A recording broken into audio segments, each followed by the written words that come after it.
Hello friends, welcome back to AD updates. അങ്ങനെ 2.5 വർഷത്തെ കാത്തിരിപ്പിന് ശേഷം ശിവ പണ്ടി വെച്ച സൂര്യയുടെ കങ്കു എന്ന അപരാധം ഇന്ന് തിയേറ്ററിൽ റിലീസായി. പടത്തിനെ പറ്റി പ്രത്യേകിച്ച് ഒന്നും പറയാനില്ല. നല്ല മൂഞ്ചിയ പടം.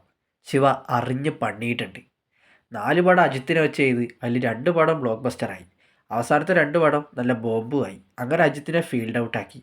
ഇപ്പോൾ ദാ ശിവണ്ണ വീണ്ടും പാസം പീരിയോഡിക്കിൽ പോയി പിടിച്ച് സൂര്യണ്ണനെയും ശിവ മൂഞ്ചിച്ച്.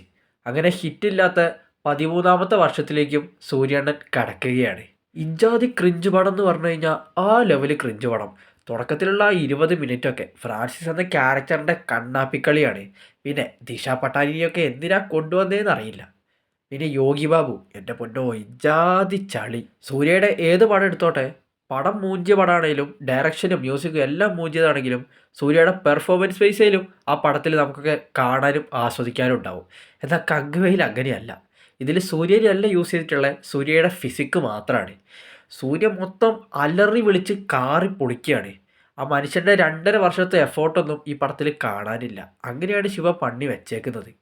തിയേറ്ററിൽ ശരിക്കും എല്ലാവരും നമ്മൾ ഈ മരണ വീട്ടിലൊക്കെ പോയി കഴിഞ്ഞാൽ എങ്ങനെ ഉണ്ടാവും, അതുപോലെയാണ്. ആദ്യം തലയടിച്ച് പൊളിക്കുന്നത് DSPയുടെയാണ്.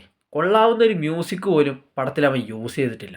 കുറേ തൊലിഞ്ഞ സാധനം ഇട്ട് വെച്ചിട്ടുണ്ട്. സിനിമയിലെ സൂര്യയുടെ ഡയലോഗ് പോലും നമുക്ക് മനസ്സിലാവുന്നില്ല. ആ റേഞ്ച് കാറിവിളിയാണ് സൂര്യ. ഫുള്ള് ഉറക്കെ കാറി വിളിച്ച് എന്തൊക്കെയോ പറയുന്നുണ്ട് കാര്യമായിട്ട്, ബട്ട് ഒന്നും മനസ്സിലാവുന്നില്ല. പിന്നെ ശിവയുടെ സ്ഥിരം പാസം.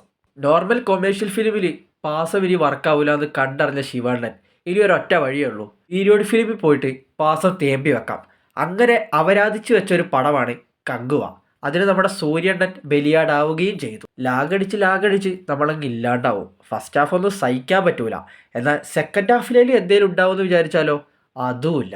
ഞാനായി മണ്ണിപ്പ് എന്ന് പറഞ്ഞ സോങ് കണ്ടപ്പോൾ തന്നെ വിചാരിച്ചു പാസം കൊണ്ട് പടത്തിനെ ഇല്ലാതാക്കുമെന്ന്. പറഞ്ഞ പോലെ തന്നെ പടത്തിന് ഫുൾ ആൻഡ് ഫുൾ പാസം കൊണ്ട് അങ്ങ് മെഴുകിയിട്ടുണ്ട്.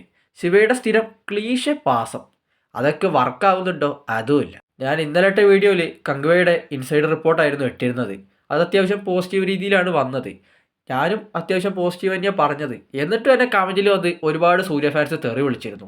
കോളിവുഡിലകത്ത് 1000 കോടി നാളെ നീ കണ്ടോ പടം ഏത് റേഞ്ചിലേക്കാണ് പോകുന്നതെന്ന്, നീ ഇപ്പോഴേ വിജയ് ഫാനായിട്ട് ഡീഗ്രേഡിങ് തുടങ്ങി, ഇങ്ങനെയൊക്കെ എന്നെ പറഞ്ഞത്.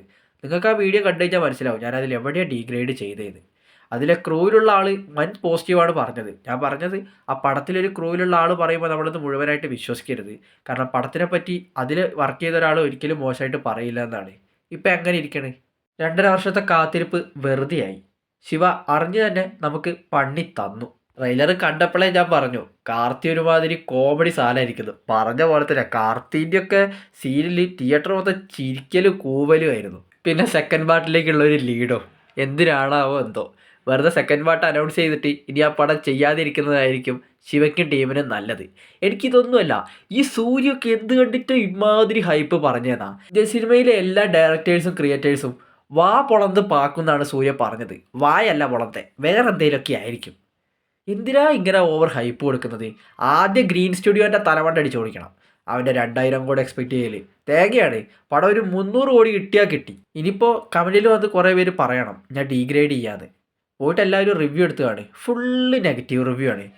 ഒരു വിജയ് ഫാൻ എന്ന നിലയ്ക്ക് ഞാനും സൂര്യയുടെ ഒരു കംബാക്ക് ആഗ്രഹിച്ചതാണ്. നെൽസനൊക്കെ ജയിലറിൽ കംബാക്ക് തന്ന പോലെ ശിവ കങ്കുവ വഴി ഒരു കംബാക്ക് നടത്തുമെന്ന് പ്രതീക്ഷിച്ചിരുന്നു. എന്നാൽ പുള്ളിക്ക് ഇപ്പോഴും ഒരു മാറ്റമില്ല. സ്ഥിരം പാസം കാര്യങ്ങളൊക്കെ മെഴുകി നടക്കൽ തന്നെയാണ് പണി. ഇങ്ങനെ പോയാൽ എവിടെ എത്തുമെന്തോ ഒരു പിടുത്തമില്ല.